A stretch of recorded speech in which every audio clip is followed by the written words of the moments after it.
অন্যদিকে আলিপুরের চিড়িয়াখানার জমি বিক্রির টেন্ডার বাতিলের সিদ্ধান্ত নিল হিডকো। হাইকোর্টের মামলা দায়ের করার পরেই বাতিলের সিদ্ধান্ত, জনস্বার্থ মামলা দায়ের হয় হাইকোর্টে। আলিপুরের চিড়িয়াখানার জমি বিক্রির টেন্ডার বাতিলের সিদ্ধান্ত নিল হিডকো।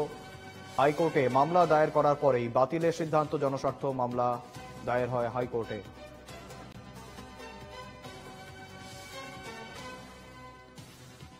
আবারও জানাবো, আলিপুর চিড়িয়াখানার জমি বিক্রির টেন্ডার বাতিল এবং টেন্ডার বাতিল করার সিদ্ধান্ত নিয়েছিল হিডকো। দায়ের করা মামলার পর হিডকোর হাইকোর্টে মামলা দায়ের করার পরেই বাতিলের সিদ্ধান্ত, জনস্বার্থ মামলা দায়ের হয় হাইকোর্টে। জানবো বিস্তারিত, সঙ্গে রয়েছেন প্রতিনিধি শচীন রক্ষিত।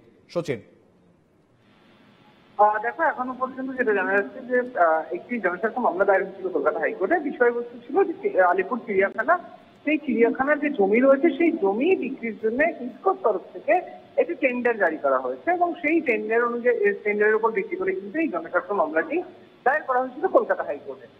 আজ সকালে যেটা জানা যাচ্ছে যে হিডকোর তরফ থেকে সেই টেন্ডারটি কিন্তু বাতিল করে দেওয়া হলো। কারণ হচ্ছে হাইকোর্টে জনস্বার্থ মামলা হয়েছিল এই সম্পর্কিত, ফলত সেই কারণেই শুনানি প্রক্রিয়ার আগেই, কিন্তু শুনানি পর্বের আগেই হিডকোর তরফ থেকে কার্যত চাপের মুখে এই যে টেন্ডারটি, যেটি বিজ্ঞপ্তি জারি করা হয়েছিল, যে টেন্ডারটি বের করা হয়েছিল মূলত জমি বিক্রির জন্য, সেই টেন্ডারটিকে কিন্তু কার্যত চাপের মুখে পড়ে বাতিল করতে হবে। বেশ, ধন্যবাদ শচীন।